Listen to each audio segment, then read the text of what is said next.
Hello, ladies and gentlemen. Azzakye here.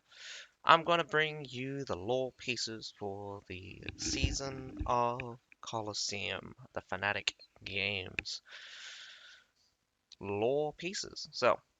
Um, hopefully, well, the developers are apparently working on a better system to present their in-game lore. But for now, this will probably, um, well, I'll continue to read, display, the lore pieces. So first off, we're going to start off with the books, starting from the Jamashieris all the way down to the Retiari 3. And then we're going to finish off with the nice narration from Booming Tech themselves. Hopefully this just keeps it as a, how to say, record for now. There are a lot of lore pieces that are lost to the ages, mainly because there's just no way of accessing those things. I only really started reading these lore pieces in the start of the snowstorm season during the Thane of the Scourge. So I really hope that you guys enjoy these lore pieces, and I do hope people actually pay attention. These guys do have very interesting lores, and if you did read them from the beginning, well done on you. But I do hope that people enjoy these things as much as I do. On the way, we have Machieri 1. Theodore, let's become gladiators. Are you mad? Theod, are you mad? Theodore aimed a kick at his little brother's Aesop's buttocks. Aesop leaped leaped away in pain and massaged his aching butt and said between gritted teeth, I'm not mad. You're just. I'm not mad. You'll get 1 sovereign just for signing up. And you'll get food and housing too. Just look at us, working day and night in the fields. And for what? A mere 20 silver coins for half a year's work? I say we quit and become gladiators. We'll be able to eat our fill for sure. Ah, the food in Constantinopolis, the roast meat and cheese soup. I'll say this right now. I've never had cheese soup before, so I have no idea what it would be taste like. But I am interested in what this cheese soup would be like. Just thinking about it makes my mouth water. Theodore stopped walking upon realizing that his little brother was being serious. We'll pay with our lives. Just look at your tawny, tawny. Never heard that word before. Tawny arms and legs. You wouldn't even last 10 minutes. Besides, what's so bad with tilling the land? We work the land left behind by our ancestors and live a nice, quiet life. Oh, and have you forgotten about the smith's daughter? Theodore shook his tall field backpack and continued, why don't we go back home and make you a new house? Once that's done, go and propose, and the smith will be sure to agree. That's well and all, but Melinda will marry me whether or not I have a new house. She's already agreed. Anyways, let's get going. Darkness will fall before we get home at this pace. Okay. I wonder if Melinda is thinking about me. I should take her to Constantinopolis for a look around. Hey, isn't that the hill where the smith lives? I'm sure it is. I'll never forget that crooked tree. But where's his house? We've only been gone for half a month. What on earth has happened? Aesop saw black smoke curling from the top of the little hill, and then he saw the burnt bricks and tiles littering the ground. Calm down, Aesop. Look at me. You've got to calm down. Theodore dropped his backpack and took Aesop into a tight embrace. A few torches bobbed up and down at the end of the road like demons climbing out from hell. The flickering flames lit up the soldier's face. Who are you? This is a military base. The leader barked at Theodore and Aesop. Wait, Aesop, leave this to me. Theodore went on ahead and said, Officer, sir, We are farmers. We live here. We have just been to Constantinople to sell grain. We've tilled this land for generations, and we've never heard say it was a military base. So you mean to say that this is your land? Do you have an official deed? I do not, but we have lived here for many generations. Our ancestral home and new foundations are but half a mile from here. Is that not proof enough? Before he had finished speaking, the Hraslin soldier, ah, Hraslin soldier's blade rested against his throat. You shall treat me with the respect I deserve, Barcian. The past is no more. All the land belongs to Hraslin and his august majesty. That sounds really weird. His august majesty. I've never heard august used some like maybe it's some kind of adjective from before majesty. The empire needs this land to erect a fortress, so get lost. Aesop contained his fury. Aesop couldn't contain his fury any longer and was just about to pounce on the soldier, yet he found his wrist locked in Theodore's iron grip.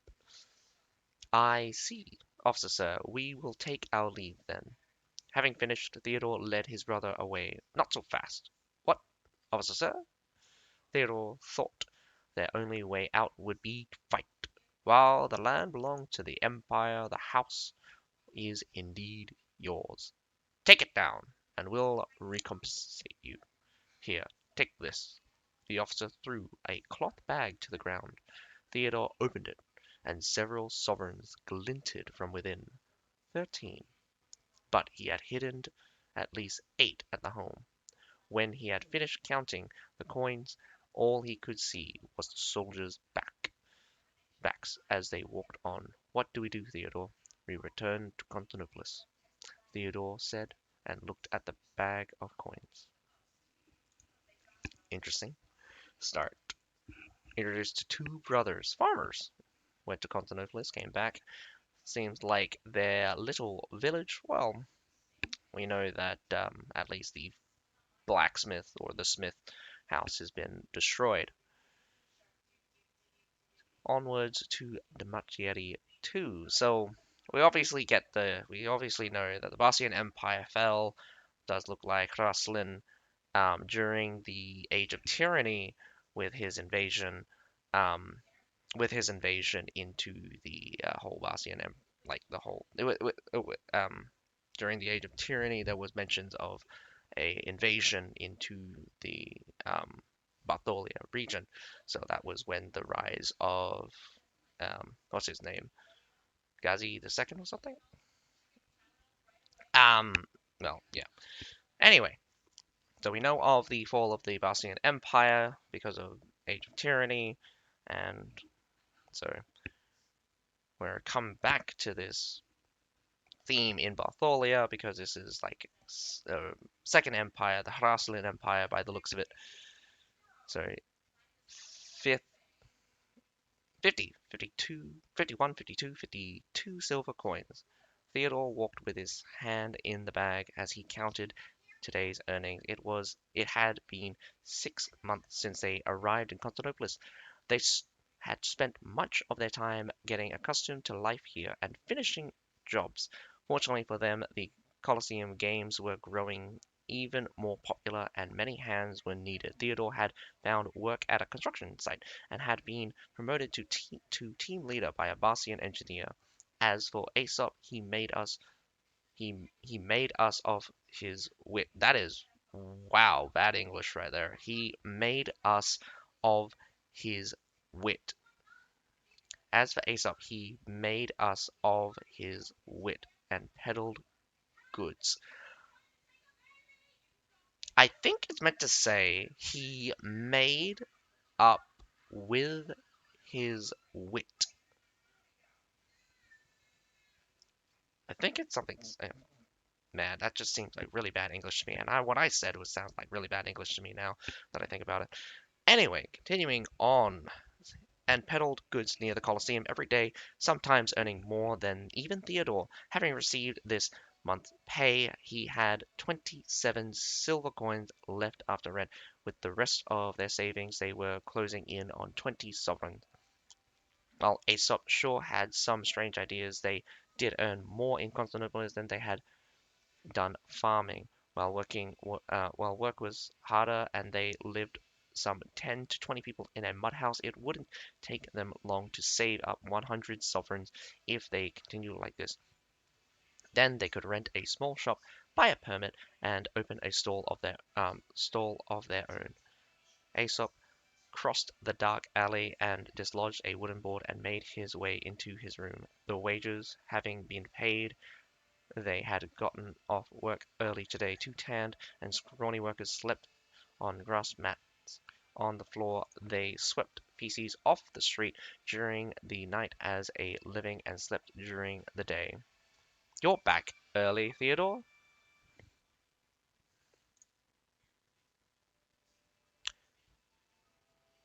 Clearly says Aesop here, entering, and then all of a sudden the guy says Theodore.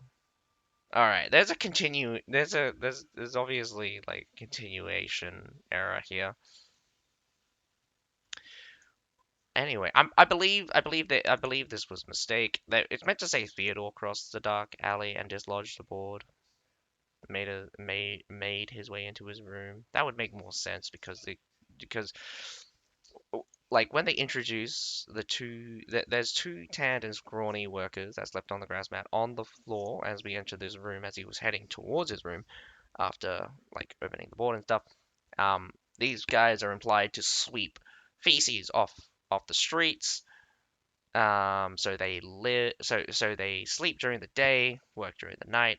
Obviously, like back in really like well, yeah, we have modern sensibilities, but like if you know anything about history, people used to just go wherever, and like you would get glimpses of how bad it would be for like medieval towns and villages where it would smell like feces, and you would have these poop sweepers who would literally just go out and just scoop up the poop from the streets, and they were just walking around with these feces carts because people were just going wherever they felt like.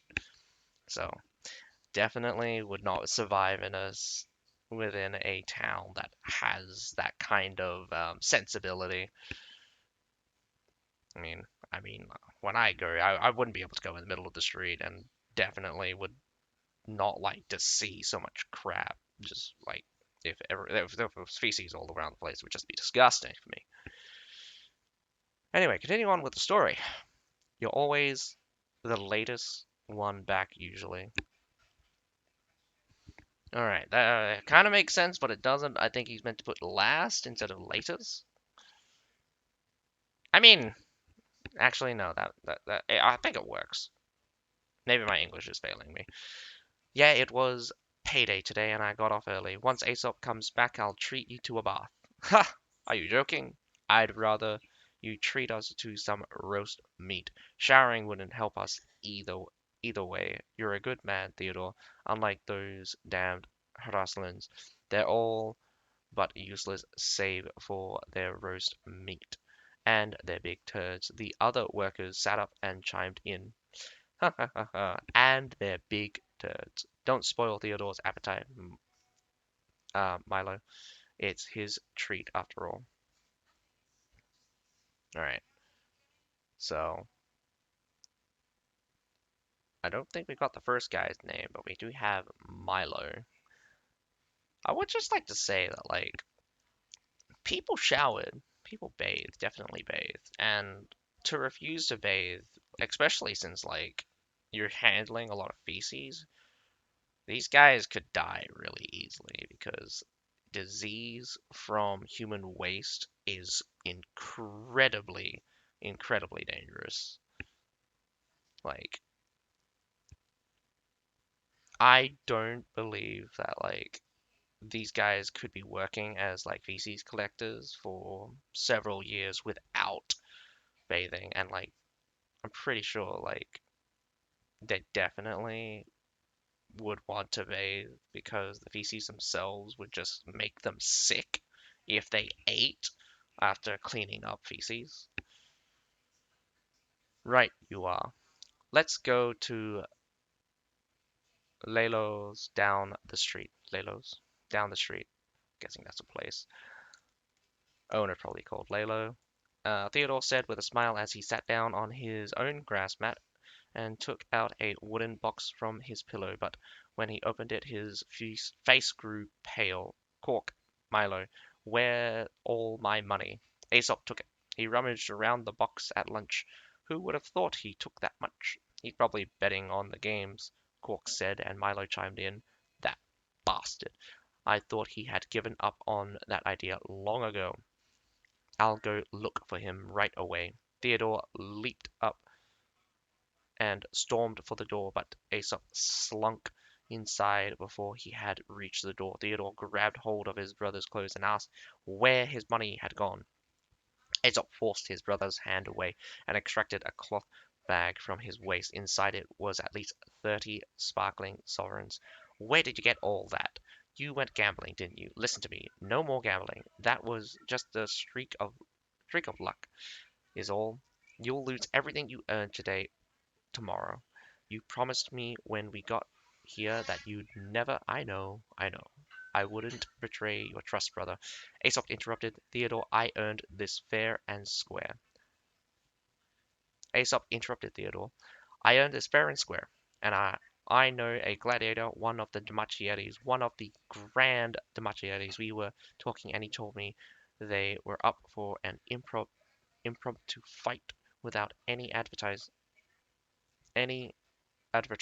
advertisement. So I sold a whole ton of goods. The Harassland merchants didn't think there'd be any worthy fights today, so they sold me their goods cheap, and then the Machiaris took on to the stage in the afternoon, and I sold it all. So you didn't gamble. Come to the Colosseum tomorrow and see for yourself. Theodore relaxed his grip and forced himself to smile. He brushed off some dust off of Aesop's shoulders and said, You know I hate that place. Ever since we were soldiers, since what happened with the folks. Don't, Theodore. I don't want to. Aesop handed Theodore the bag of money. Yeah, let the past be. We're still here. That's all that matters. Let's go treat Cork and Milo to roast meat and a shower. Theodore stuffed the bag into the box and took out his own bag of silver coins. Let's celebrate to our good fortune. Okay, they were farmers. They went to Constantinopolis, and then they were soldiers. Okay, hang on, wait. At the end of the last story, they said they're going back to Constantinopolis. This story implies that not only were they farmers, they are also soldiers. And since what happened with the folks, I'm not sure who these folks are. Maybe it's the blacksmith and the blacksmith's daughter. Um, maybe the chain of events are a little bit confusing. Also, I don't know what that has to do with the Colosseum. Hmm. Doesn't like the Colosseum. Something happened to them while they were soldiers. So something about them while they were soldiers doesn't makes Theodore not like the Colosseum. Aesop also has a bad memory of that for whatever happened to the folks. So there's that. Um, okay. There was just mentions of the Machiaves, definitely just gladiators inside the Colosseum. Lots of mentions for Colosseum. Continuing on, we got the Machiavelli 3. Don't mention them. I don't want to think about them. Being the team leader meant less strenuous work, and Theodore muled over what Aesop had said on his way back. Theodore and Aesop had joined the army 8 years ago, before the Bastian Empire had fallen. So this is before the Bastian Empire was conquered by, I believe, these Harassland guys. So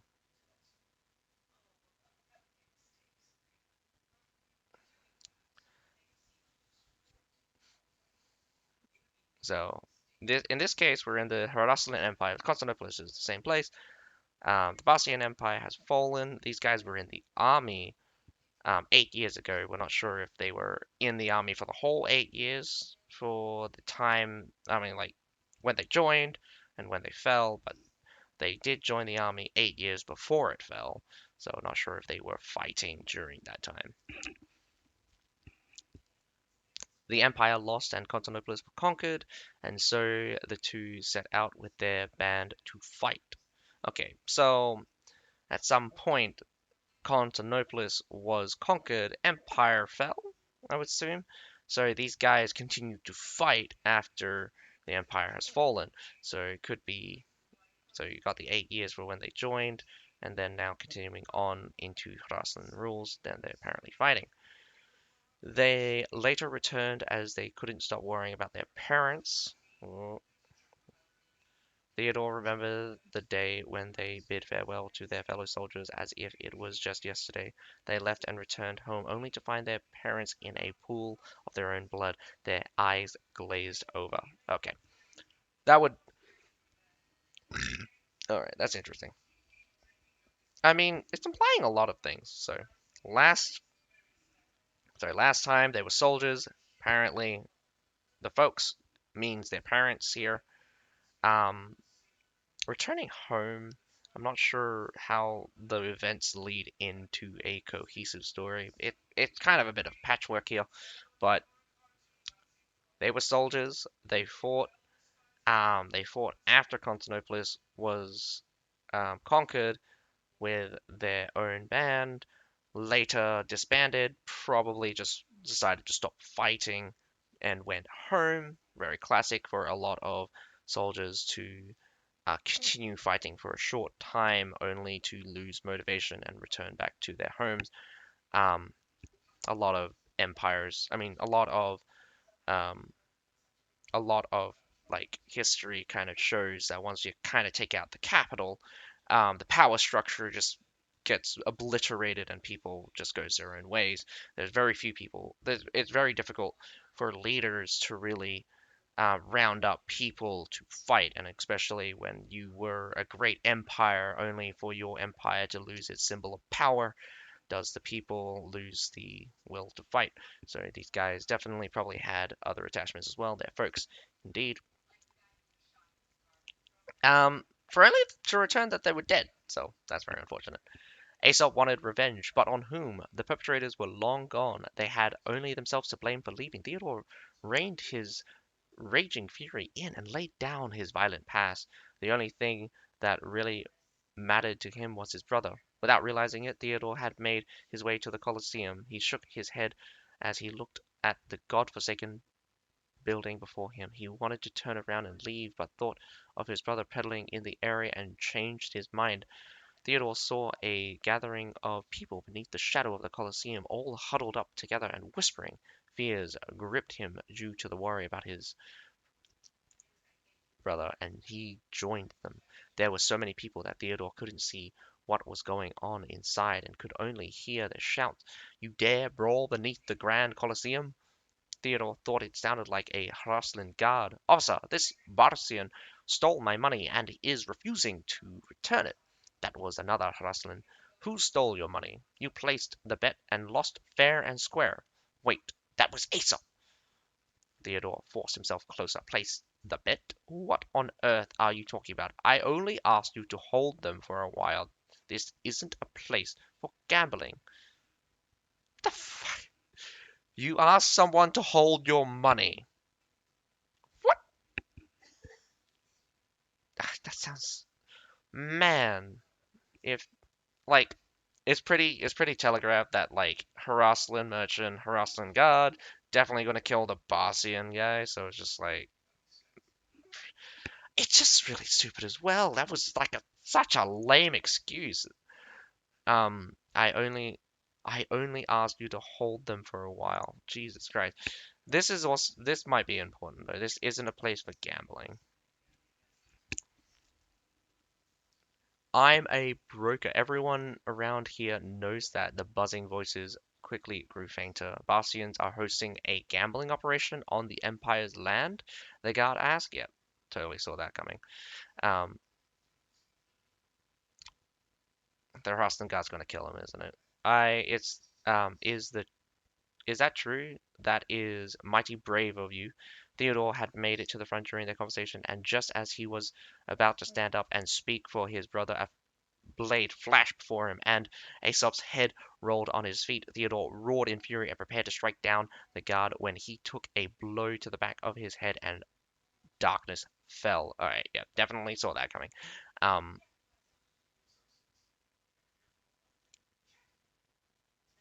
I don't know why this story is just so grim. It's so it's like so jammed packed with bad events that it's almost predictable. So first they were farmers, went back. His little brother had there was the whole blacksmith's daughter, and then like get a little bit in the second one. We get a drop that they were soldiers at some point. A lot of focus on Theodore here, so Theodore's kind of like the main character. And in this one, not only do we get mentioned that the tragic history of them coming back home to their folks being dead after fighting in soldiers, which is really weird because it's just like, when did they start farming? How long have they been farming for? Um, Now his brother's dead.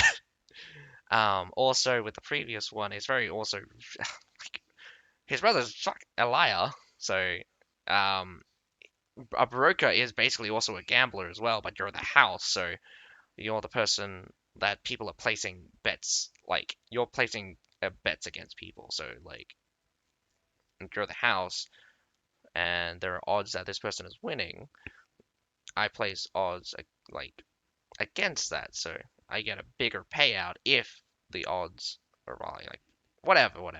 But like being a broker, you're still part of the gambling system. So he's not selling goods either. So that's just goddamn. Anyway, um, just continuing on with the story. Theodore's now just got bonked in the head. Um, oh, they're gonna get taken somewhere. Theodore woke up in a prison cell. Loud cheers. Yep, he's going to become a gladiator, isn't he? Theodore woke up in a prison cell, loud cheers filling his ears before he was a most peculiar visage. Theodore came to and he asked with a voice full of hostility, "Who are you, and where am I?" The person before him took off his helmet, revealing a most ordinary and familiar face. "I am like you, someone who should have been buried in the dirt, but still draws breath for those who have already gone back to the dirt," the man said and handed him two blades. "I shall live on, and so shall you. We shall outlive them all. We shall live until Ghazi II dies, and trust me, that day will come soon." Theodore rose and took the blades. He weighed them and responded, "That day will come soon indeed." There is a lot to be desired for this story. Like, it has a lot of strange story beats, and Theodore becoming a Damachieri, not by choice in the end. Like, I don't understand. Like, it doesn't even, like, Theodore just gets bopped in the head for not e for preparing to attack the guards, and he gets chucked into the Colosseum. So the Harasslians must bloody hate the Barcians right now to just do that. Crazy. All right, the Myrmidons.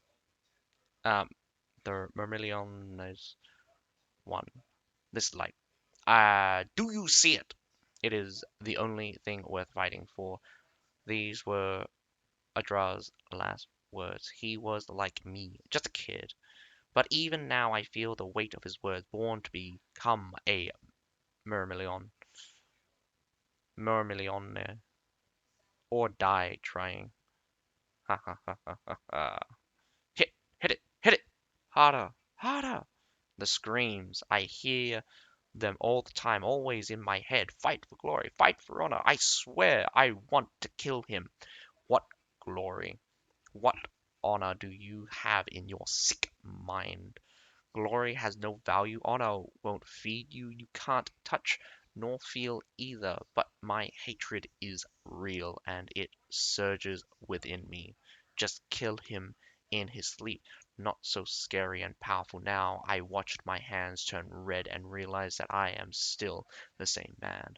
Nothing has changed. These basements, always dark, always cold, always the light greets us when we go out to fight. It hurts my eyes, but it is, oh, so beautiful. It is the only thing worth fighting for. What the hell? This sounds like a crazy person. Alright, so the weirdest thing here is just like who is he trying to kill? Who is scary? Who is powerful?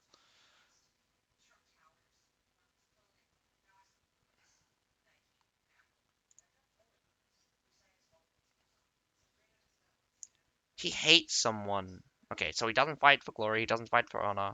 He hates someone that surges within him. He only fights for the light that greets us when they go out to fight. So when, for some reason, the Myrmidons have kept, probably implying that in the underground prisons or like holding places, they're not that dark, but they go out and in the sun they fight. But like again, the story beats for this one is quite abstract. Short though. Continuing on, the Myrmidons 2.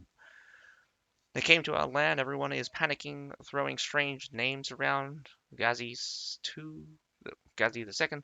They talk about loving our country, loving Constantinople. My country, my hometown. All I've ever known are these dark basements. Probably done that. Has no allegiance to his country. Has no allegiance to his hometown. Not that I mean. It's implied that he had no allegiance to his hometown. We came out into the light again. It was special. All the time spent training, all the battles counts for nothing. We fight better, but they know war. I saw them break the enemy's will to fight with sheer numbers. I've killed hundreds or even thousands in the Colosseum. It is either break or be broken. Whoa, what the hell? We came out into the light again. It was special. All the time spent training, all the battle counts for nothing. We fight better, but they know war. I saw them break the enemy's will to fight with sheer numbers.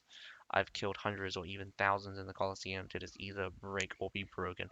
Wow, okay, so these guys apparently were deployed in battle in the in the ending days of the Bastion Empire, which is very interesting.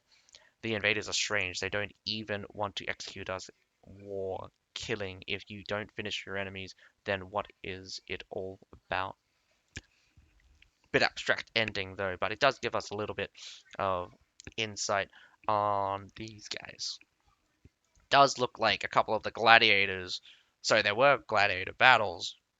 Um, there were gladiators during at the end of the empire, which is kind of strange since like it was supposedly resurrected again by Ghazi the Second. Maybe maybe there was just a period of time where it was just going down, haven't been completely eradicated. Oh crap! I went back to the second one. All right, Memorialians 3. The Titan conquered Constantinople years ago, but nothing has changed. Suffering, blood, death. We fight in the Colosseum under the Emperor's banner. Haha, colors, coats of arms, the clothes, they mean nothing. But the Emperor didn't strip me of my life's purpose to fight and survive. We, the Vermilions, take part in the Gladiators game every year like clockwork, but now we kill in the name of Ghazi II. We won game after game, never losing, and as our brothers fall in battle, there are always new willing to join our ranks. People still talk about glory and honor. Ha ha ha ha ha. To hell with that. But the light. Entering the Colosseum still makes my blood boil. Definitely loves the gladiator life. Um, not not spectacular story. I've seen more definitely seen more interesting stories. I like the Paragon stories. So guess these ones are a little bit to be. They leave a lot to be desired. The Rettiari one. The dark basement, thick stone walls blocked most sunlight and sound, with only a few rays of light trickling in. Marlenso sat stiffly atop a blood-soaked stone and stared into nothingness. It wasn't the sinister feel of the place, nor the gore that perturbed him, but rather the fact that he now sat on the other side of the bars. He had, during his career, marched many a slave into these dark chambers and watched them to be engulfed by the darkness, yet he had fallen from grace. He found himself sharing their fate, and his armor left him almost bare-chested, with only one guarded arm. Centurion Malenso, how long will we have to wait here? A man clad in identical clothes asked him. Don't call me that. We are no different from them. We too are gladiators now, Malenso said nonchalantly as he gazed up at the few rays of light. Your past doesn't matter here, especially useless glorifications. Probably the centurion thing. A sad voice came drifting from the corner. If you wish to survive, you must learn to mind your words and actions. Are you Centurion Ducas? Ducas? I said Ducan. Ducas. What are you doing here? An officer asked in surprise. Heh. Haven't you heard? Those who become gladiators willingly are rewarded richly upon victory. A wicked smile spread across Ducas' scar-riddled face. Malenso looked at Ducas in disgust. They had never seen eye to eye, not even during the Empire's most glorious days. Ducas was the embodiment of avarice, and would stop at nothing to fill his pocket. The officer fell silent. When the enemy toppled the Empire, they had been engaged with the enemy elsewhere and had been unable to support the defense. They broke through the encirclement after a few days, but it had been too late. Harislin's banner already crowned the towers, and the great Vastian Empire had become history. They were now nothing but remnants of a legacy. Their home was no more. Malenslo and his officers had returned to the forsaken land, and while Constantinople prospered, the Vastian Empire's flame had extinguished, and it was ruled by a new master. Yet the towering Colosseum and the almost maddening uh, revelry surrounding it took them by surprise. It had been nothing but a ruin, a relic of the past during his time in the army. Crazy games of blood and glory, better left buried in the sands of time, but the new rulers had obviously thought otherwise, for he had rebuilt it as a mockery of Bastian's culture and was gathering prisoners to fight. This act of blasphemy ignited a seething fury within Valenso, and a crazy clan formed. I think that's supposed to say plan formed in his mind. Let's go and become gladiators. Alright, timeline here is kind of screwy. Let's go and become gladiators, Malenslo said solemnly. What? The officer didn't believe his ears. Malenslo locked eyes with the officer and said, Do you want revenge? Revenge on those who prevent our glorious defense? Do you want revenge? Revenge on those who prevent our glorious defense? Having served under his commands through many a battle, the officer quickly caught on. Will it do any good, Centurion Malenslo? It is all in the past. It will. For it shall be the last command the Empire gives me. Malenslo gazed at the towering structure in the distant with determined eyes. I'm so confused. I am so confused here. Starts off, they are gladiators, they trap, talking to this other guy, get some backstory about the Bossians. Apparently,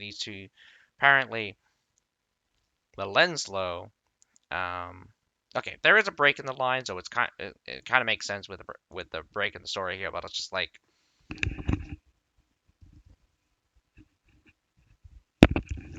the Mamilians storyline is contradictory to what's being stated here. Apparently, the Colosseum was unused or a relic from old times past. So by the time he was in the army, the Colosseum wasn't even being used. So we're not even sure how long Melenslo even served, but surprisingly, since he is a centurion, he should have served for several years as a soldier before becoming an officer.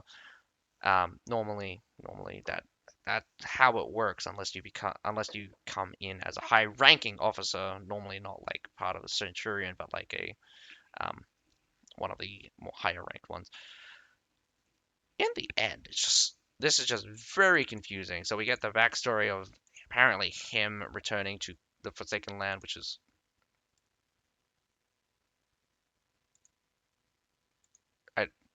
coming back from the frontier. So these guys were on the frontiers. They come back to Constantinople, who is now prospering under this new empire, and decides to go become gladiators. And apparently,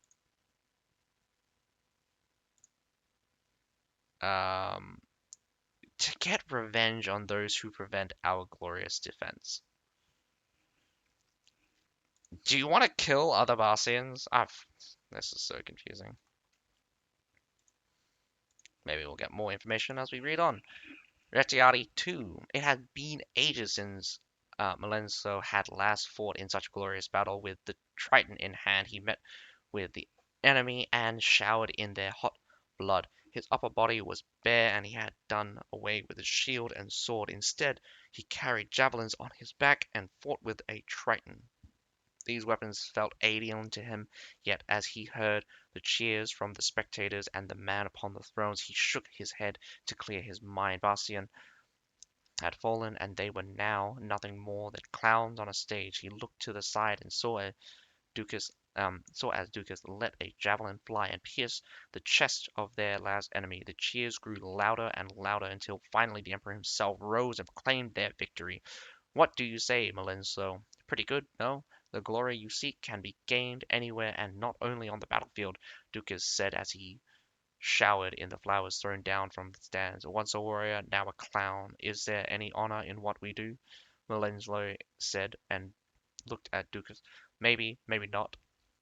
I don't care. All I want is wealth and glory, Ducas said in a level tone. I don't care if I'm the puppet of the Emperor, Emperor Bastian or of the masters of the Colosseum. But Malenslo, tell me, are you truly here for the glory of Bastian, or have you thrown away your career as a soldier and lost your meaning of life? Words escaped Malenslo. Okay, so Malenslo is being super depressing. Ducas is definitely taken on to the high life of being a gladiator. I still don't understand why he became a gladiator in the first place. What's your goal, mate? Tell me. Either way, it matters not. All we need to do is survive. Ducas let out a burst of roaring laughter and continued. We fight to become the champions next, and when we do, the Haraslan Emperor will come down from the stands and crown the victor personally. The officer listened in silence and looked deep in thought. Alright, definitely looks like an assassination is going to happen, but was that not your plan in the first place? Like, why does Dukas telling Malenslo that the Emperor presents the champion the crown, well, the crown, the victor's crown personally, and it's just like, what was your plan going into this, and what happened to your officer, mate? Like, now we're going in first person for Malenslo instead of the officer that was under Malenslo. So just some of these story beats are quite strange. More There was more cohesion in some of the other ones, but this one's a mixed bag. Retiari 3, the final battle soon began, and sure enough, it was difficult. It was a difficult one, just as Ducas had predicted. These elite soldiers of Vacians were pitted against warriors trained for one purpose only, to live and die in the Colosseum. They advanced towards them with shields and blades raised. Guessing these are the Myrmidons. Malenslo immediately recognized this formation used by Barcian Imperial soldiers. I'm guessing loyal guards, stalwart, whatever you want to call them. I call them loyal guards. I much prefer the loyal guards than the Samacherian, the the Smachians, um, stalwarts. I do love loyal guards. Loyal guards advancing in formation. Apparently, these guys, I'm maybe they're not the millions, but maybe they're some kind of um, like they're loyal guard. That apparently looks like we got a lot of loyal guards, but could also be wrong. I do like the loyal guard advance. It's one of the cooler advances, although like doesn't actually deal that much damage. Um, just cool to note. For he had taught himself taught his soldiers to do the same, to advance ever forward with shields raised and crush all in their path. That would be cool if like the loyal guard's advance was that strong, like it literally just killed everything. Your average gladiator stood no chance against this formation that had protected Barcian's glory for 1,000 years, yet this time they faced the battle-hardened centurions of Barcian, the Empire's finest soldiers. The Barcian Empire once stretched far and wide, bordering the borderlands with vast land masses under its control. Barcian army waged war against all manner of foes to retain its land, and their armor-clad warriors fought with shield and blade while carrying pillars. All right, so maybe it wasn't the loyal guard. So we got um definitely got some old, old, old style shield blade carrying pillar. Definitely inferring the like Roman legionary types. Again, they're called centurions. So centurions again are usually exemplars of the Roman legionaries. Very, very low survival rate being a centurion, mainly due to the fact that like they wore a special headdress, so it was really easy for people to kill them because they were like, "Oh my God, he's an officer! Let's go kill him!" And just like it's also really funny. It's just like you never salute an officer in the field because if a sniper's looking at them, the moment you salute, he'll just shoot the guy that you're saluting because he knows he's an officer. They were born. Oh, they were. Whoa, where did I go? All right. While carrying Peeler, a weapon designed to counter shields on their backs to use if needed. Well, technically they would be carried on the back, but in battle, they would hold them with the shield. It would I imagine it'd be super heavy, but like, on the march, they would be either in the backpack or you would be carrying the peelers, carrying the shield. You would have obviously your gladiators, sheath. Um, but when usually like, um, usually you would have the peelers in your shield hand. You would throw one, like they would have a heavy one and a light one. So the light one definitely you would throw very like further distances. The heavy one, I'm not sure if they counted shields. I think javelins are just generally heavyweight projectiles, and they're really powerful tools. Whether or not they're designed to counter shields, that's still up to debate. But um, in this game, javelins generally have a pretty big block break, so these things are really good against shield units. But then again, like shield units have really fluxed in and out of being really good to really bad, high block break versus low block break, and it just keeps fluctuating like crazy. Um, they were born of war and lived or died on the field of battle in their mission to claim glory for the Empire. Greatest among these were the centurions, who stood tall even after their entire battalion had fallen, and both Malenslo and Ducas were centurions indeed. Fearless, they stood before the advancing enemy and saw the opportunity to reach for their pillars. They threw their pillar as one straight. They threw their pillar as one. Yeah, I think there needs to be a comma there. Straight at the enemy's shields, and chaos soon ensued. They quickly followed up with their tritons, breaking first the enemy's formation and then their enemy.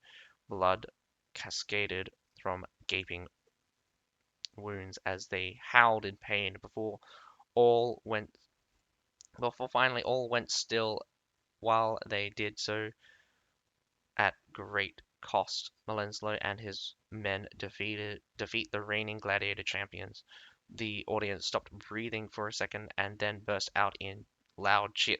If you get fucking peeled and you just die, that would be a very disappointing fight. Like, seriously.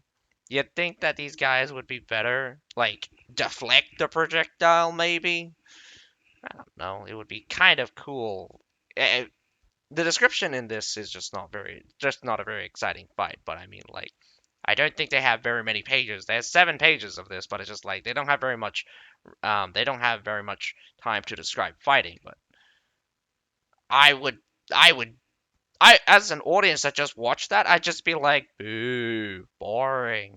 It's so one-sided. They literally threw a peeler, just closed in and just killed them all. It's like, I mean, like that's pretty accurate at how like Retiari plays.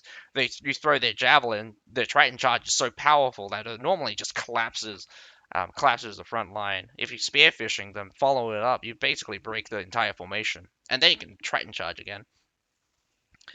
But anyway, it's just like it's just really funny.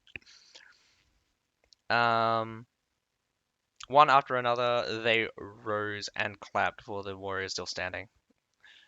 The audience stopped breathing for a second and then burst out in loud cheers. One after another, they rose and clapped for the warriors still standing. However, the emperor proclaimed it a tie and ended the battle.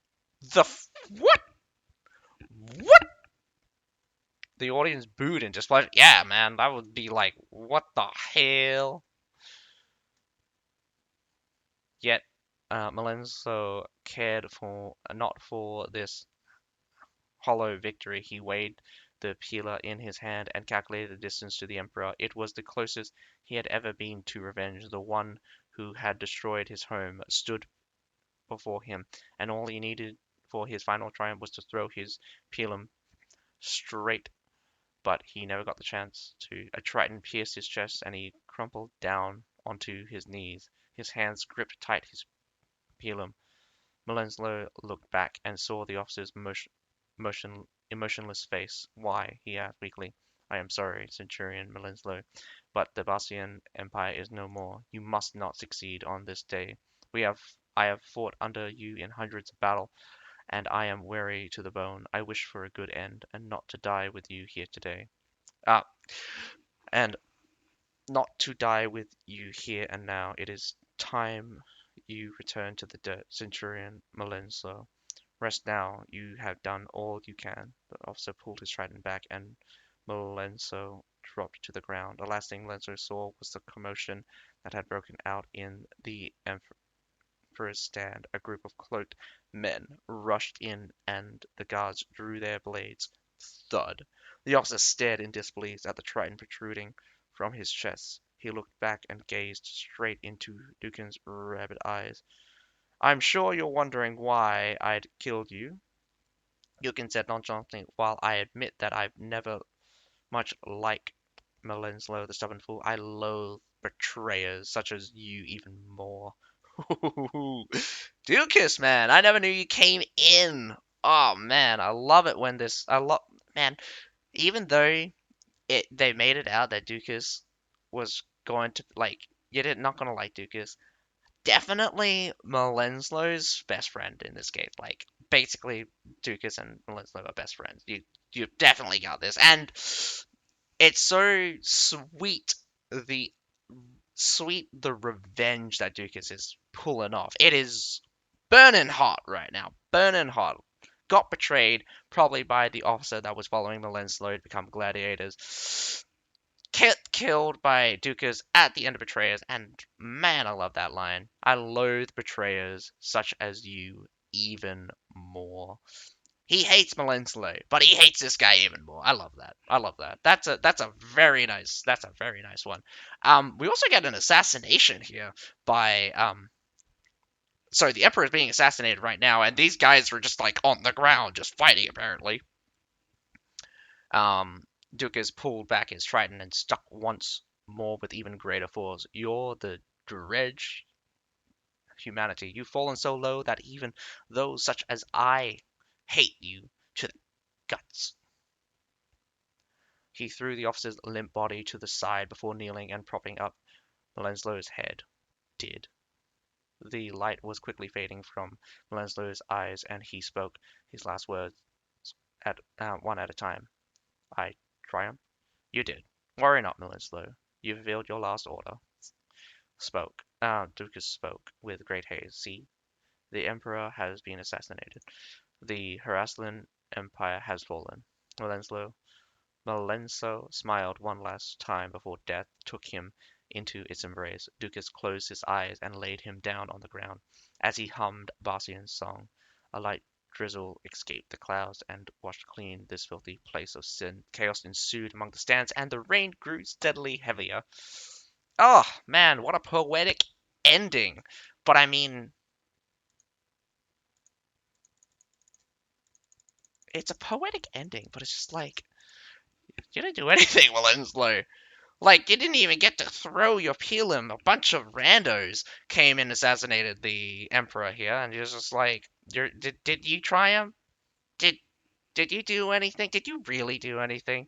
No, Melenslow, you fought a bunch of gladiator claims, tried to throw Pelham at, like, didn't even get to throw it yet, and you already get betrayed by one of your own guys, and now you're here getting consoled by Ducas, who is there because he likes fighting, and it's just like, I kind of, but that's the thing. It's like Ducas is definitely best friends. Like definitely, Melenslow best friend here. Like, ugh, yeah.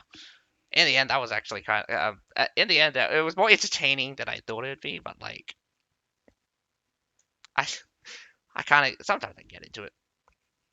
Anyway, alrighty. So right now, I'm gonna be very quiet here. Probably gonna mute myself. We're gonna be listening to week 1 all the way to week 10 from the special narration of the story. So, we'll sit back, relax, and number 1, Constantinopolis.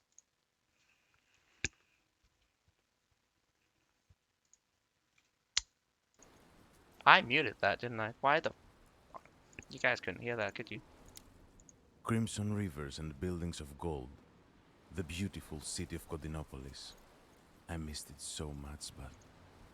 Has it missed me? Wow, you went really quiet there. Wow, maybe I'll boost this.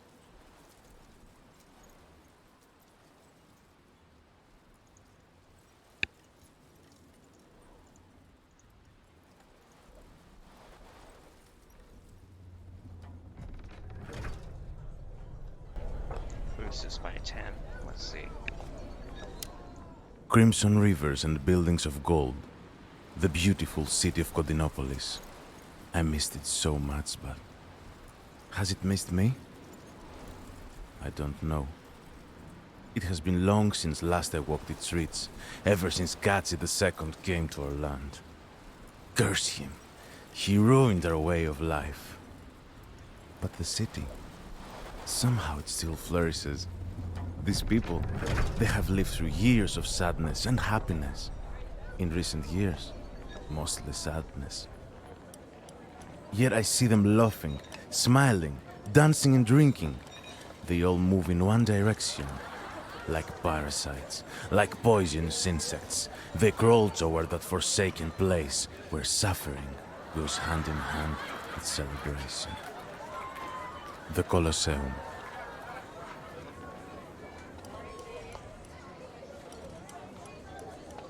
Alright.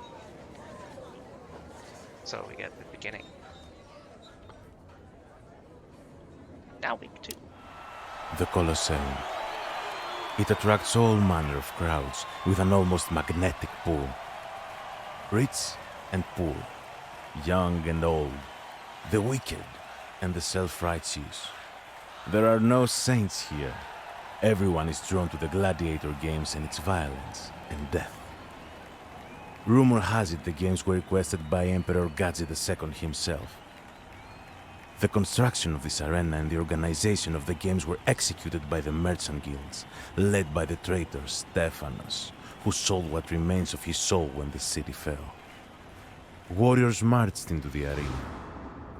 The Dimakaeri, Natives of our land who, like me, lost everything. They were forced into servitude and made to fight for their lives. I might have become one of them, but I chose not to. I just want to live peacefully on my land. Is it too much to ask? As more crowds of people gather, I can't help but let my curiosity get the better of me.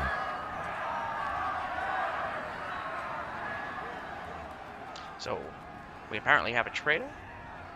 Step on us. Get the introduction of the Azzakye. I have never seen anything like this before. I have never seen anything like this before. The crowd is whipped into a frenzy, and the city's so-called heroes cheer from the sidelines. The fighters betray no fear as they march to death or glory. From the throes of victory to the sorrows of the defeat, this is nothing less than a macabre festival of life and death. Arena warriors pour in from across the continent. They fight with different styles. Their war cries ring out in strange languages seldom heard within these city walls. Still, they die all the same. I should feel ashamed, disgusted to even watch. But I enjoyed it. No, not enjoyed. I loved it. I felt the excitement of the Azzakye charging into battle. I want more.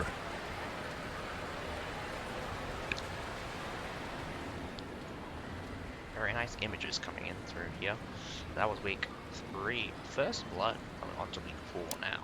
As I wander the streets, I can't help but stop and watch the people. Some of them I've met before in another life. How soon they forgot the bloody lessons the Emperor taught them years ago. I see men trading goods, women gossiping, and children playing. Life just went on for them. I cannot stand it. I want to vomit. My mind wanders back to the Colosseum. Here, the Myrmilones are long-time champions. It's said that they're even the Emperor's personal favorites. They were treated like animals and driven towards a single purpose: to fight for the so-called glory of victory above all others. Only the best of them, those who survived the untold horrors of hundreds of arena fights, could ever hope to become Myrmilones. Though I couldn't see them, I heard the pain of their war cries in the distance. That is some very cool pictures of some red-frilled fighters there. So, Leones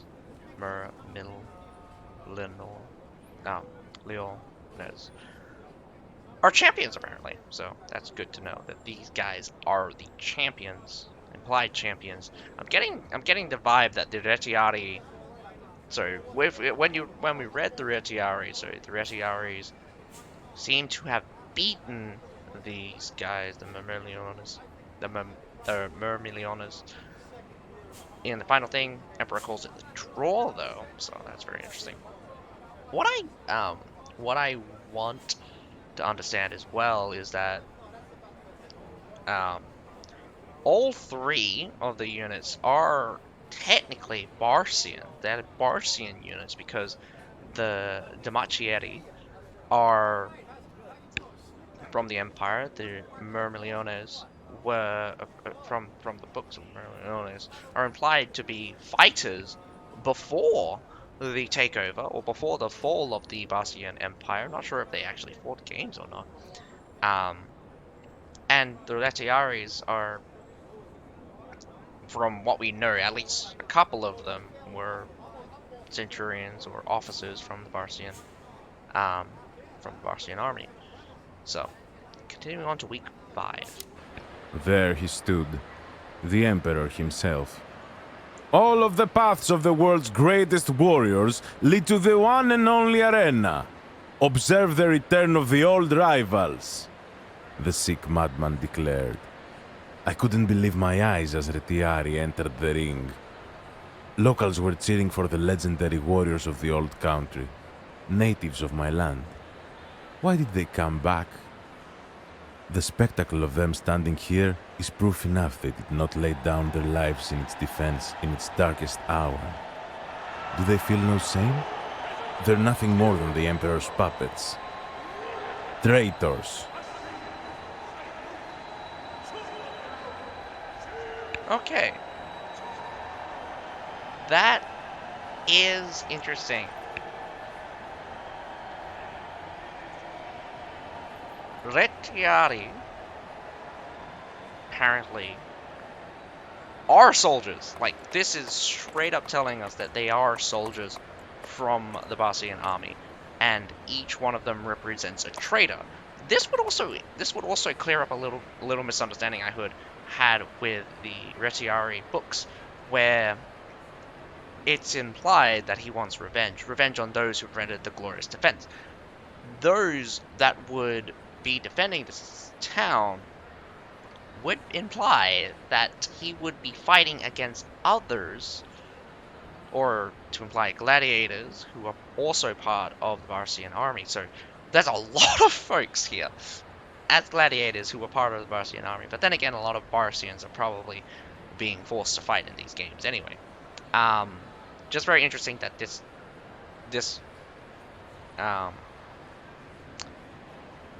the narrator here also doubles down on the fact that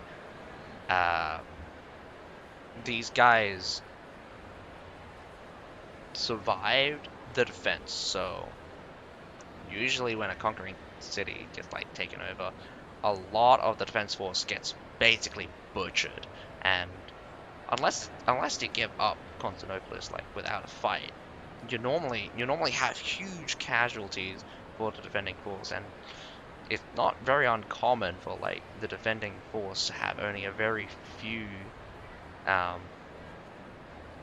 surviving defense force, but maybe enough to have in a couple of gladiator games. But I guess these guys are being overrepresented. I'm not sure how many of the Retiari are even there. Probably maybe a couple of dozen, maybe 100. But that's probably probably a standard number. But anyway, that does clear up a lot of things that I got. That was confusing. The clouds darkened above the Colosseum as the Timakaeri fell blow by blow before the Myrmilones. The Timakaeri had triumphed against lesser opposition, but could do nothing in the face of such disciplined veterancy. Their efforts were tireless, but I don't think they even managed to scratch the Myrmilones' rectangular shields. Slaughtered within these walls, and the crowds couldn't get enough of it. They cheered and cheered with insatiable bloodlust, celebrating the victory of the Emperor's animals. I almost cried as I couldn't take my eyes off the stains spattered across the walls. The blood of my people. People like watching other people suffer. We don't know why, but we do. We can sometimes empathize with pain, but man, when you watch someone cop a really bad, like, we're all horrible people deep down inside. Like, when something bad happens to other people, sometimes all we do is laugh. Like, sometimes we just laugh. And also, this is really funny as well, because like the Demachiaries can definitely wreck some shit against the Myrmiliones in the actual practice, but I mean, the Machiaries get eviscerated if they get charged. But if the Myrmiliones just stay in formation, they just get like kind of butchered by the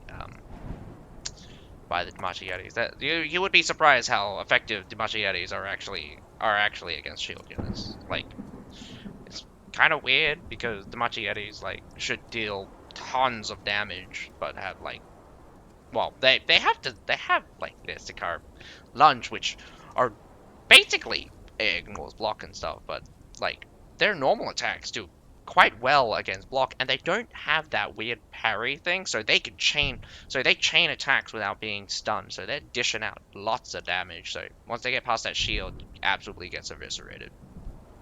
And if you flank any shield line, you know that the Machiaries just basically eviscerates everything. That was week 6 Gathering Storm. Now on to week 7. It was the eve of the grand finale. As I took in the morbid festivities, I realized that the city would never be the same. It had lost something that couldn't be conquered, but or build. Its soul. It was never about the man who conquered the city years ago. It was about cowardice. The people who betrayed their values, their way of life. Once proud and free, now dancing to the Emperor's fiddle. The Mirmilones were matched against the Retiari. People flocked to the city in anticipation of the coming battle. But things feel different. There are many more people than before. But not just common travelers. Something was at work in the shadows. Stephanos, that bastard, oversees all comings and goings in the city.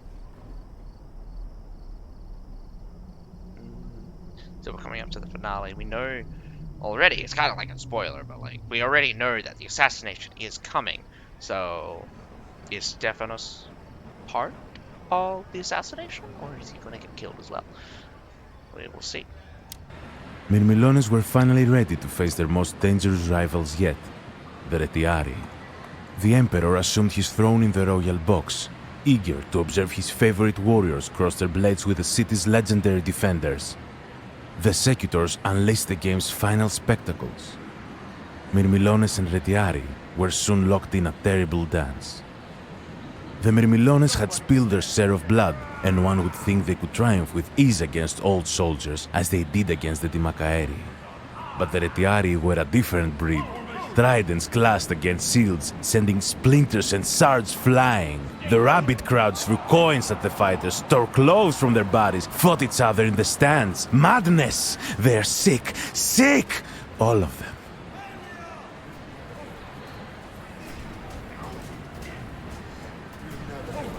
Wow.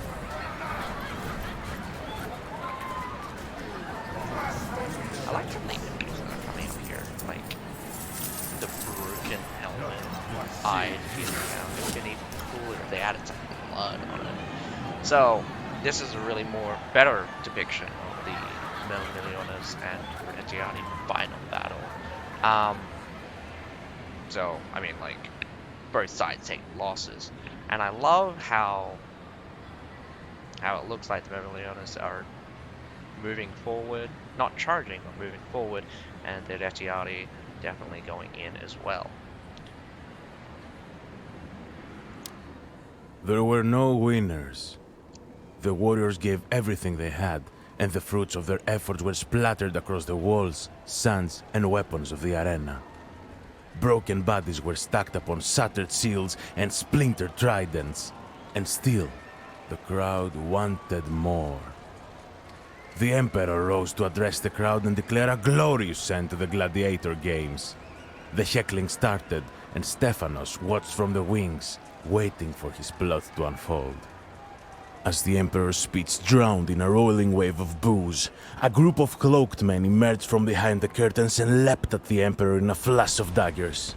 The Emperor's bodyguards quickly formed up in Siltron formation to defend him. No one knew what was happening, as the crowd could only hear the sharp sounds of weapons clashing. Stephanos overlooked the riotous Colosseum with a vicious smile for the last time. He believed that the assassins were only after the Emperor. That was his fatal mistake. The mysterious men appeared right behind him, seemingly out of nowhere, and one of them slit the merchant's throat. Fear and terror echoed within the arena. Frightened people rushed out of the accursed place. A cloaked figure fleeing from the royal box caught my eyes. His hood fell off, but wait. The assassin is a woman? And the mark on her neck. Why?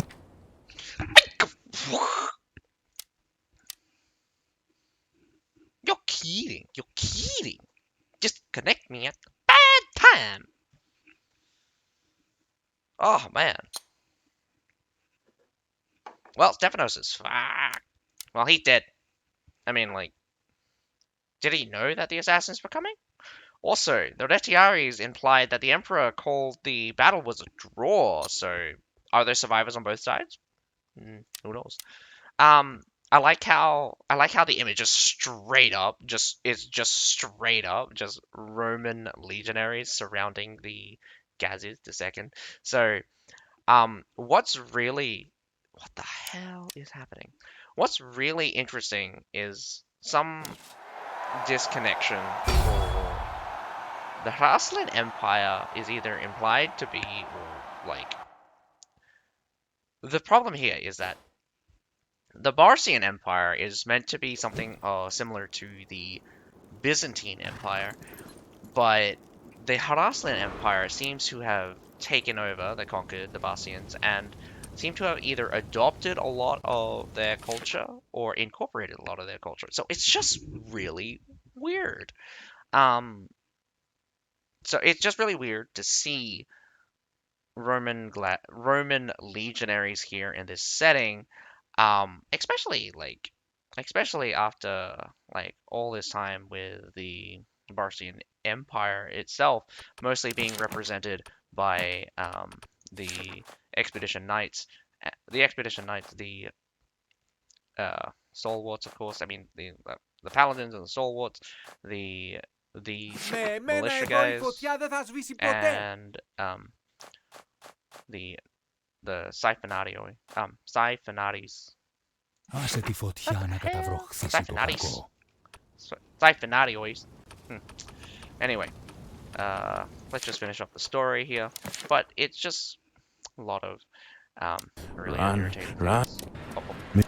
Dance of Death, Chains of There Betrayal. were no winners. The warriors gave everything they had, and the fruits of their efforts were splattered across the walls, sands, and weapons of the arena. Broken bodies were stacked upon shattered shields and splintered tridents, and still, the crowd wanted more. The Emperor rose to address the crowd and declare a glorious end to the gladiator games. The heckling started, and Stephanos watched from the wings, waiting for his plot to unfold. As the Emperor's speech drowned in a rolling wave of boos, a group of cloaked men emerged from behind the curtains and leapt at the Emperor in a flash of daggers. The Emperor's bodyguards quickly formed up in Siltron formation to defend him. No one knew what was happening, as the crowd could only hear the sharp sounds of weapons clashing. Stephanos overlooked the riotous Colosseum with a vicious smile for the last time. He believed that the assassins were only after the Emperor. That was his fatal mistake. The mysterious men appeared right behind him, seemingly out of nowhere, and one of them slit the merchant's throat. Fear and terror echoed within the arena. Frightened people rushed out of the accursed place. A cloaked figure fleeing from the royal box caught my eyes. His hood fell off, but wait. The assassin is a woman? And the mark on her neck. Why is it so familiar? No, she saw me. I must escape.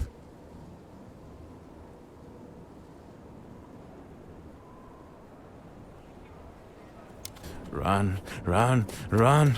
The Emperor, his life is at stake. Stephanos is dead. The city watch are everywhere. I can't be caught by them, nor those damned assassins. These dark alleys, I don't recognize them. Did I escape? No, it's her! The assassin. Knowing my fate, I close my eyes, and I whisper, do it.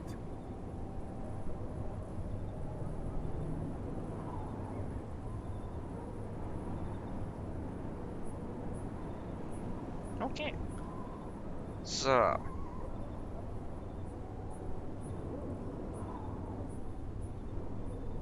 I mean, the images getting us some kind of weird things happening. Right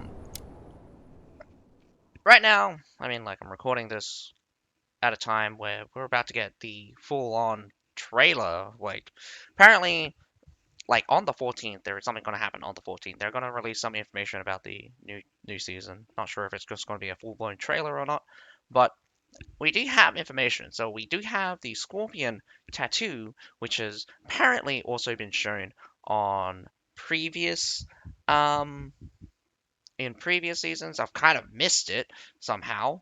The some part in the Vikings section. I probably wasn't concentrating hard enough during that time. Maybe I have to look back at that. But it's just really important that I kind of have to say it's just this season as much as like as much as it was very experimental, like the Colosseum games, they had basically four different maps for this Colosseum. Five, if you also include the Halloween special one. Um,